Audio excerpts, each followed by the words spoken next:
Hi everyone, this is Miss Mariah from the Allen County Public Library, coming to you from the library in the basement, which is closed. Yeah, I know.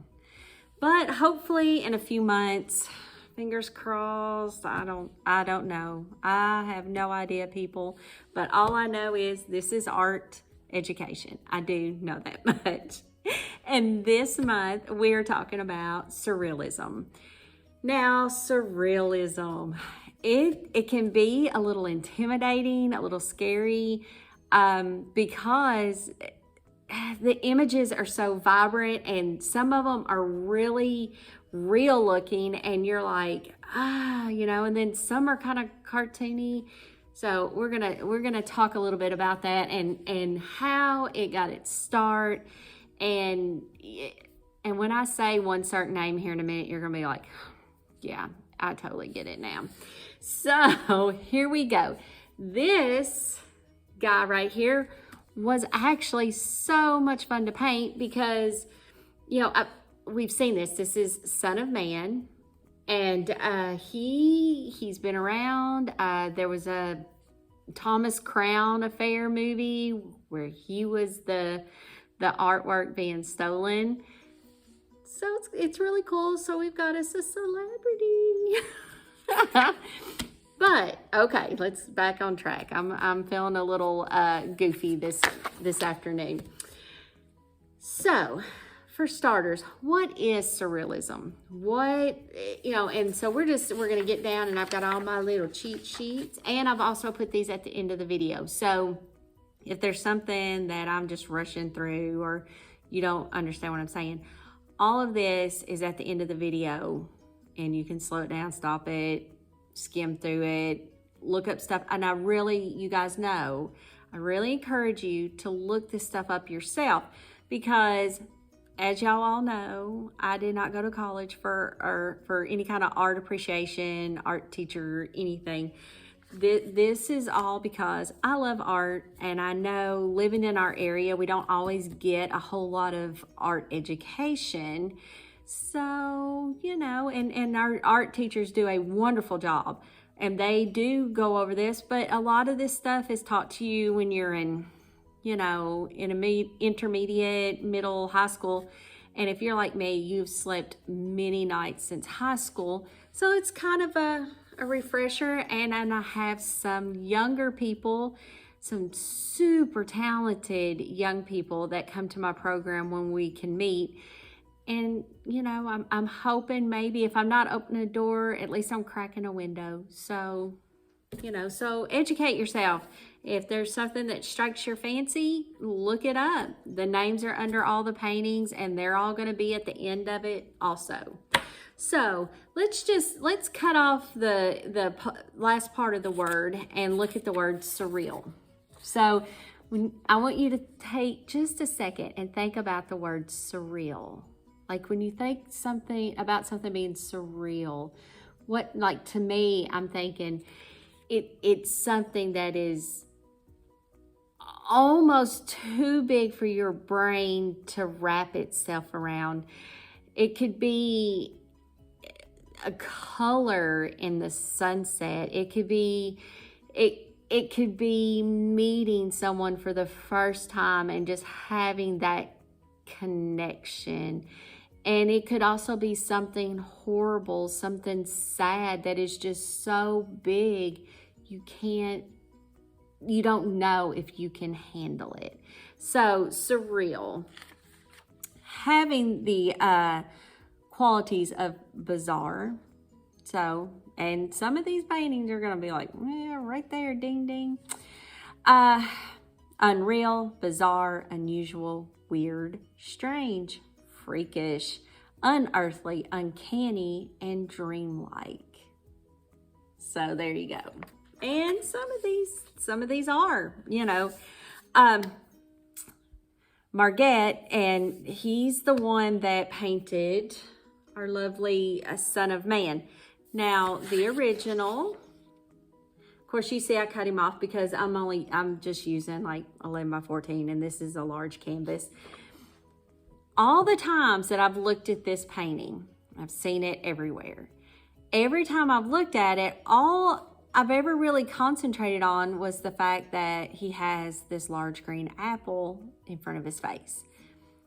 Okay, so I want you guys to look really, really close. You notice this arm here? I did not notice this until I started planning for this program. This arm here is actually backwards. Now this hand appears to be facing in the right direction, but here his elbow, I just never even noticed it. And also another thing I noticed, okay, and Miss Jamie and I were talking about it, was, okay, so it looks as if his entire face is covered by the apple. Not really. You can see the corner of his eye, a little bit of an eyebrow, and just the edge of this eye here. I never even noticed it.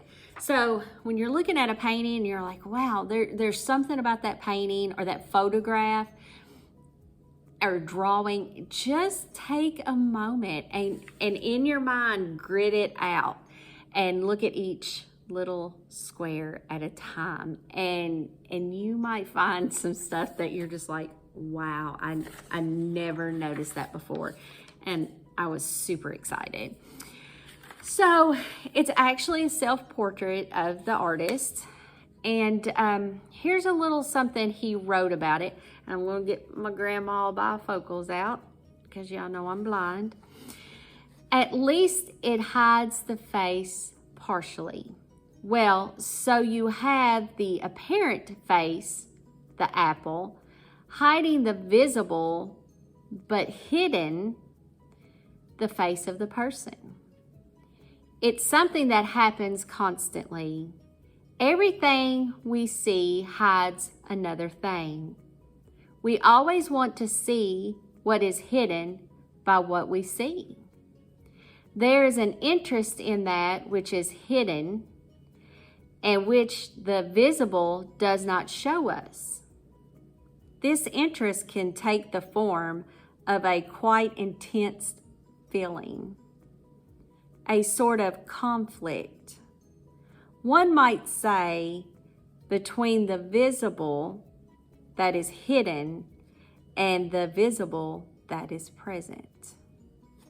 So think about that for a moment, and y'all can tell I'm in Noble Allery because the lights will shut off on me. There it goes. But that's good. Gives us kind of a, mood setting here. So think about it. Everything that we see hides something else. It's like that saying, don't miss the forest for the trees. You're seeing my hand, okay? You're looking at my hand. Okay, you're looking at my ring. Behind my ring is my hand. Behind my hand is me. Behind me is the wall. So there's always something hidden. And I really, really like the fact that he points that out. Like, everything you're looking at is hiding something else. So, I know, smart man. So look him up, researching. You'll like him, I promise.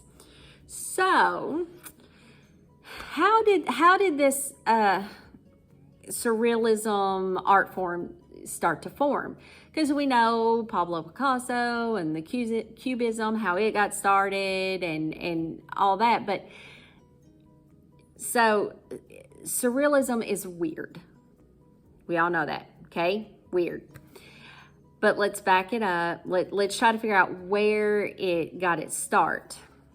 How did it begin? Now, this came from artfinders.com. Again, this will be at the end of the program. Sigmund Freud. Yes, ladies and gentlemen, and those of you in the back that did not hear me, Sigmund Freud, the psychiatrist that, bless his heart, he found meanings in everything. So, his theories in the unconscious mind, like what you're mind is seeing, that you don't know your mind is seeing. Wrap your brain around that one. So, Brayton, who started this, and you're supposed to say his name with a French accent. Boys and girls, y'all know I'm not going to do that. So he obsessed over Freud, and one idea that he found very fascinating was that of the unconscious mind, which is responsible for our dreaming. And it's also a source of artistic creativity. So a friend of mine was telling me that Salvador Dali, which he is the master of this piece right here, and it's also in the video at the end, and there's a little section on him too, the persistence of memory in 1931. Okay, so it looks like the clocks are all melting and drooping and stuff. So this friend told me that Salvador Dali would make himself stay up for long hours, and he would hold a metal spoon over like a concrete floor or a tile floor, and when he'd start to go to sleep, of course he would drop the spoon, and that split second when that sound, and he had just went to sleep, whatever popped in his brain, that's what he painted. So I don't know if I want to deprive myself of days of sleep, because I do enjoy my sleep time. So it's an interesting theory, and another artist, you should really look him up. Now you will find out Salvador Dali found that he really loved himself and considered himself much smarter, much more the artist than any other artist around. So yeah, probably not an extremely likable guy, but a very creative guy. So that's what we got to look at. So, and like I said, and it covers each one of these artists. Right here is, when I said colorful, Miss Joan is at the end of this too. Look her up. A lot of hers are like this. So, and don't be saying, oh, my 3-year-old can, because y'all all know, those that take my class, you can't always do what artists do. Monet, Mr. Monet himself taught us that. Of course, it goes into photography. I like this. It's surreal. You've got this large white goose and this little girl, and there's all this foliage, and there's animals throughout. Look that one up too. Yeah. Again, all of it's at the end. And here is my favorite surrealist, Frida Kahlo. Now, you might wonder, well, then why didn't you paint one of hers, Miss Mariah, Miss, artsy girl? I have just this feeling that there's certain artists that I don't want to touch. Many of you know, like I did try the Van Gogh Starry Night, and then we did do the sunflowers in art appreciation last year, not art appreciation, art education last year. And Van Gogh, I just believe was just marvelous. But, and of course, I don't think I would ever try to touch any of Van Gogh's self-portraits or anything that he's speaking of a moment in his life through. And Miss Frida was known for that. And this is the two Fridas. This is the Frida that was traditional, the wife, and bless her heart, wanted to be a mother but never did succeed. And then here's the Frida that grew up in Mexico and just had this life, painting and exploring. And her parents, bless their hearts, she was a difficult child. She, didn't want to pose in a dress in the family portrait, so she dressed in a tuxedo. So have at it, girl. But had a lot of tragedy. She had more tragedy than I think anybody should ever have. Almost died at 18, was in a bad accident on a street trolley. nearly died, but it took her ability to bear a child. And so a lot of her paintings deal with that. She also dealt with depression, and her paintings will express that. She had her entire life from that point on surgeries. She was constantly in body casts and back braces, and she would paint a lot, like her self-portraits. There would be a mirror on her canopy bed because she couldn't leave her bed for months at a time, and she would do self-portraits. So if you're not, I mean, how can I say this? If you don't get offended easily, if nudity and things like that don't bother you, look her up, because some of her self-portraits, they're topless and things like that. So, you just have to know your own comfort level. And look her up, because she tells her story through her paintings, and it's saddening. So that's probably why I did do like a pop art painting of her, and I'm gonna pat myself. It turned out fairly well. It hangs in my living room. So, all these artists, I want you to look them up, because the thing with Surrealism is they're tapping into their own unconscious mind. So what they see in their dreams, and they go through, sleep deprivation. So we already know about that one. Meditation, things of that nature, to get to that part of their mind that, most of us will never reach. So look that up. I'm not going to sketch out this charming young man, but however, at the end of the video, I am going to put my email address. So if you, look at that. So if you want a printout of this actual painting, and then the printout that's up close of his face, because you'll want it. You'll want it, because I needed it. Because when you get around his eyes, the printout of the painting, which this is the one I use, has some paint on it, you can't see. You really can't. So if you decide that you're going to want to do this painting, you want to try this one, just holler at me, and I'll print out, and I'll do some close-up printouts for you also, or any of these. If you are looking at one of these artists and you see another painting of theirs and you're like, man, I would really like to see what I can do with that, what kind of twist I can put on that, send me an email, call me, message me on Messenger. Y'all know I'm here for you guys, and I miss y'all terribly. I miss you. Just send me a message. I'll print them out, and if you can't make it to the library, I'll mail them to you.